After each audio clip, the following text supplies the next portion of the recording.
Hello again, and for today I am going to get into a slightly headier topic when it comes to Star Wars and Hollywood.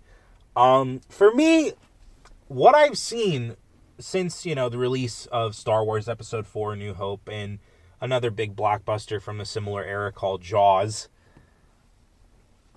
what I have seen as a result of these two movies is not only a complete reshaping of the landscape in Hollywood, but a kind of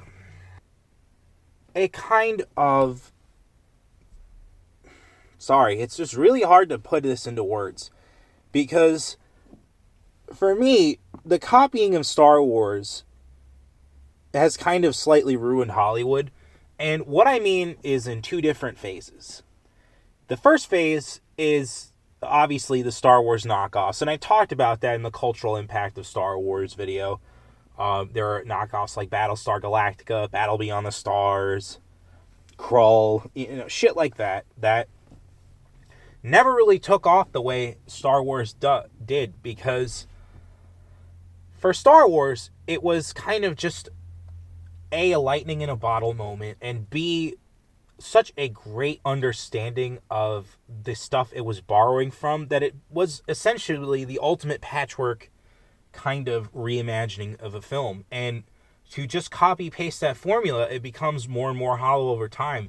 Yes, I do love movies like Krull and Battle Beyond the Stars, but when you get to like the original Battlestar Galactica and how fucking cringy that shit was, like, oh man, I don't get how certain people like that original one. The reboot is so much better, with Katie Sackhoff and Tricia Helfer and oh, there goes my brain. Anywho, so yeah, you have the knockoffs, and the knockoffs kind of never really took off the way Star Wars did, and it's because the original was so good at what it did, and what it did was revitalize a lot of the mythos of classic films and spruce it up for a new generation. And then the second half of copying is the blockbuster format. It's this, we need to make this giant spectacle movie. And as a result of Hollywood chasing the spectacle, we have seen lots of quote-unquote innovations. We've seen 3D movies come back to life. We've seen high dynamic range that was a giant controversy for a while, and I think also ruined the actual cinematography of the Hobbit movies. And, what made some of those special effects not fucking work when they were trying to do it practical first, and then ended up having to switch to CGI because it didn't really look good in fucking high dynamic frame rates. Like, pushing shit from 24 frames a second to 48 frames per second makes everything look like a goddamn soap opera. Like, and when you have practical effects running around the place, you can't fucking do that. So, but lesson learned on some of that stuff, on those quote-unquote technical innovations. We've also seen, the rise of CGI-dominated movies to the point where, practical effects are no longer celebrated, even though if you were to talk to any film fan, they would prefer practical over CGI every single time because it looks better.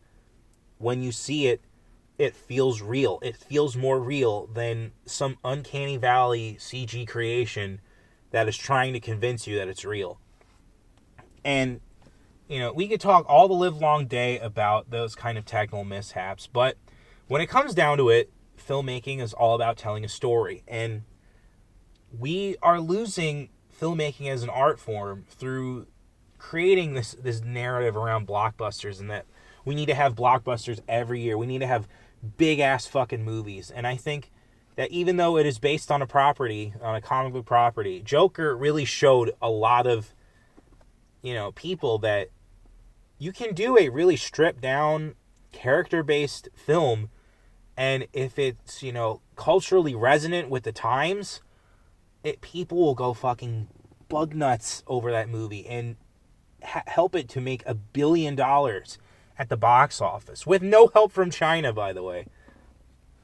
So, that to me is what was so great about Joker, and what I hope a lot of filmmakers learn going into the future, and that we can convince studios to do these kind of more character based pieces on these, on these properties, and that we can make greatness from other people's creations.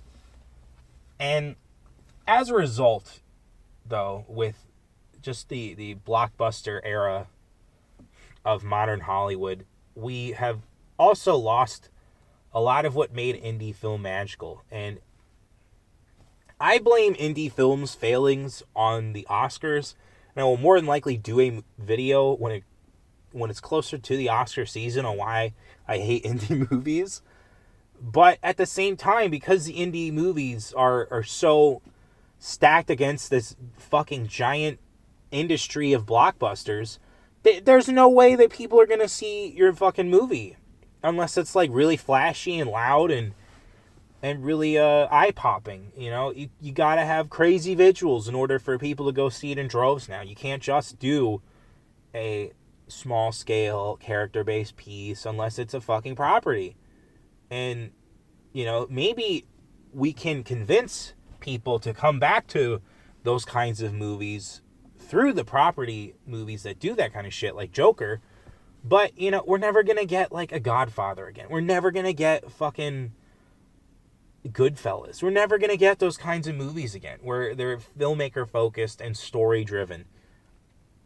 And it's not about the spectacle, but it's about the narrative. And it's just so unfortunate to me as an aspiring filmmaker who hopes to one day get that deal to get my first feature done.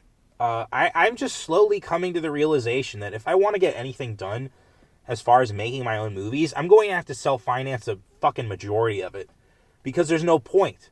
Because look at the landscape around us. It's just all these idiots in suits who have no creative bone in their body telling us what we should be making, rather than, us coming to them with a movie and them going like, well, consider it. And then maybe once in a blue moon you get, I really like this, we're going to go for it. And I don't know. I just feel like slightly I am nostalgic for the new Hollywood era, and I really want more of those kinds of movies, like The French Connection and Bonnie and Clyde, and hell, even shit like Logan's Run, and just all this stuff that was like really different. And it was because the studios had no idea what to do, because they were bought up by mega corporations that, again, had no idea what they were doing when it came to making movies.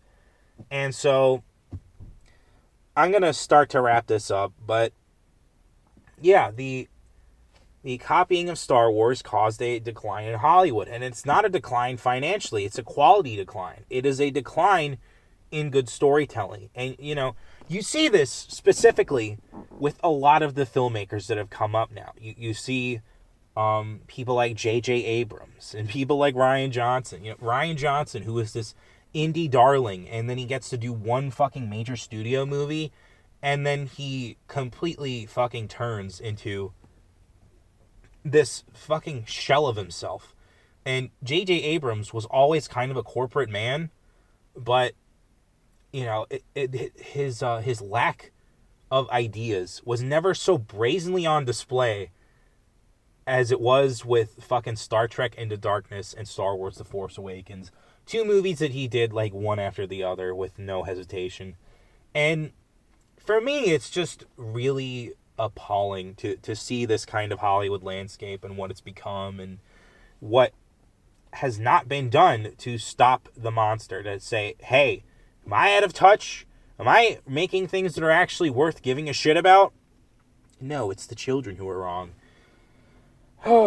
And yeah, it for me, it's just grimdark right now, but hopefully over time we can resolve this giant conflict within cinema, within Hollywood, to create something better than what we got right now. And I don't know what to really tell you, but hopefully that day will come very soon. So to all of the studio execs who have ruined filmmaking with their endless quest for dollary dues, You fucks better tread lightly, because one day people will just stop going to the theaters.